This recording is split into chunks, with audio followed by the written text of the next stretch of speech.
Welcome to Module 8, where we're going to be covering Scorpio, the planet Pluto. We're going to cover the 8th house. Yoga posture is going to be Bhujangasana, the cobra. And we're also going to cover Lilith as a bonus piece of material for Module 8. So let's go ahead and get started here with the zodiac sign Scorpio. Scorpio is the 8th of the zodiac signs. This represents the season going into Samhain. This is also Day of the Dead in October. We celebrate Halloween. The Samhain in November is also known as the cross quarter. This is All Saints, All Souls Day. The theme of Scorpio season is death and rebirth. We can also think about regeneration. If you don't like the term death and rebirth, basically what's happening during death and rebirth is regeneration. So just like in your compost pile, you put food, you're done with the scraps of the food, its life is over. It dies, it gets moldy until it decomposes. It's a death process. And then it's regenerated or reborn as new fertile soil. So Scorpio is a time of year that we are exploring our life force energy. We are discovering more about our personal power by this thing that we all humans all have to go through, which is death and endings. This thing is what unites us all also, because everybody, especially if you've had somebody die, it's like you go through, and I don't mean somebody die like you know somebody who died. It's like your lover died, your sibling died, somebody very close to you. You will experience a new aspect of life through experiencing the loss of life. So when people are talking about that they don't have fear anymore and that they don't feel grief or sadness, I always wonder, have you actually crossed the threshold of death? Because once you do, you will realize that you will always feel a certain exquisiteness about suffering. There's a certain exquisiteness, meaning like you're, it's just grueling, but it also is like in that contracting of having this loss of life, we also experience this other level of bliss at the fact of being alive. So the ancient Egyptians really made a huge deal out of death. And just through looking at the top layer of it, you might think, wow, they were really overly fascinated with death. But the reason is that they were really fascinated with life. And then seeing that this death process is, we're able to take consciousness, our own awareness with us through the portals of death. And from the Tibetans, the Egyptians, now I'm studying the Aztec practices of death and dying. All of these incorporate dreams, which we'll get to that when we get to Pisces in the 12th house and Neptune. But it's very closely related because at night when you sleep, there's a death of that day. There's a death of that daytime reality. So whenever you might say, oh, let me sleep on it, means that you need to let yourself die to this day, take it with you into the sleep and the dream realm. And then when you're reborn in the morning, you awaken again. Now you may have some new perspective on that. So Scorpio rules this whole process of falling asleep. And where do you go? Where does your consciousness go? There's a mystery involved with this Scorpio teachings. When you die or when somebody dies, it's like, where did they go? They as a body is gone, but the impression and the impact that that person made is always there. If you know anybody who's died, I'll use my grandpa, just image pops up. He is dead. He's been dead for a long time. His body has been gone. I still dream of him. He still shares wisdom with me.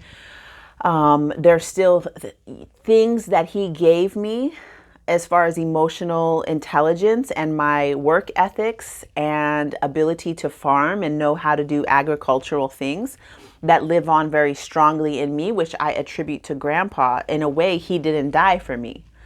There has been a transformation of him, and his physical body has decomposed and completely gone by now. But in a way, his energy has made a lasting impact.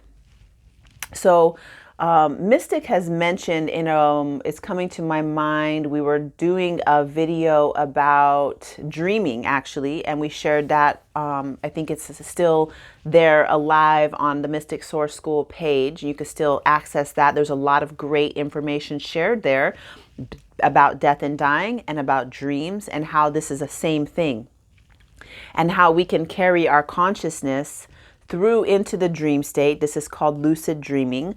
And that the practice of lucid dreaming is so that we can carry our consciousness through the death state, through the portals of death, into whatever that next place is, whatever that, who knows, we will one day find out. But this process of dreaming and getting lucid in dreams helps us in that death process.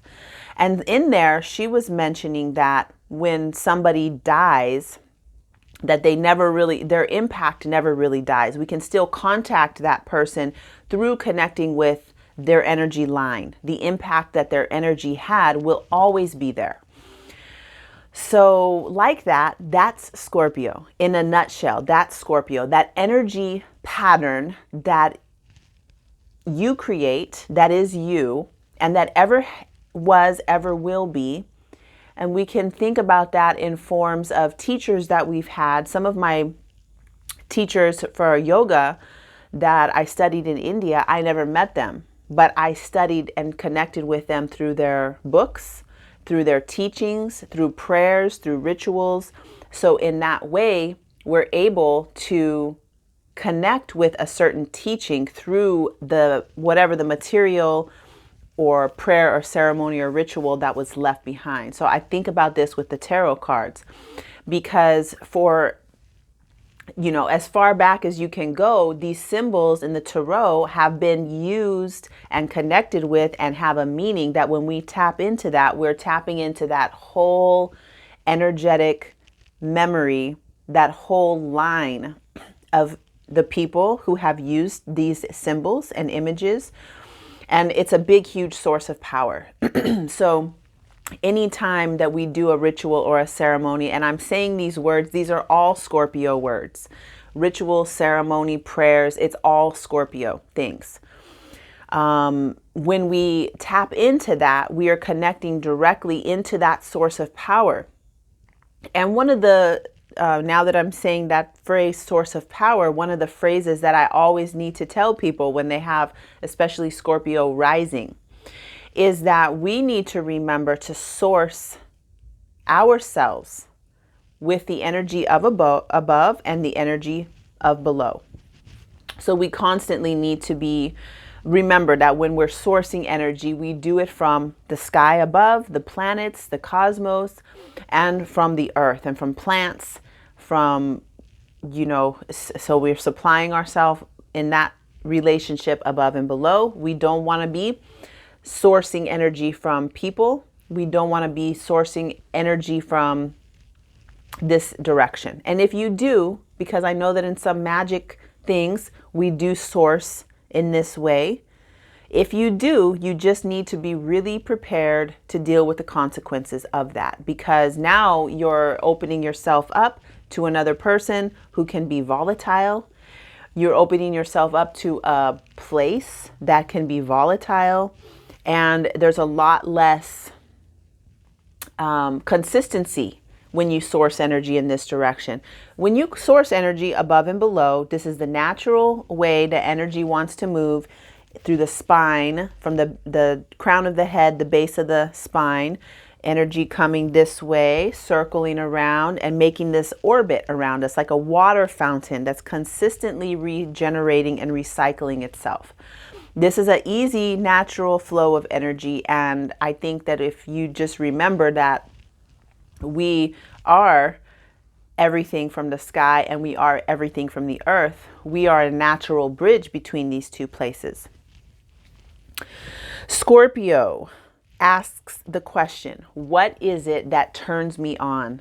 What is it that makes me feel fully alive? And then it wants to go for those things. It's constantly seeking that feeling of desire and passion and turn on. Can be very dangerous at some level because it doesn't have a thinking function at all. It's full emotionality and potency. There's a certain sexuality that we think of when we see Scorpio that's really sexy. It's really turns, unless you have fear around this archetype, which many people do, because Scorpio this is the witches, this is the shamans, the mystics, those beings that are fully sourced, sorcerers, sorceress.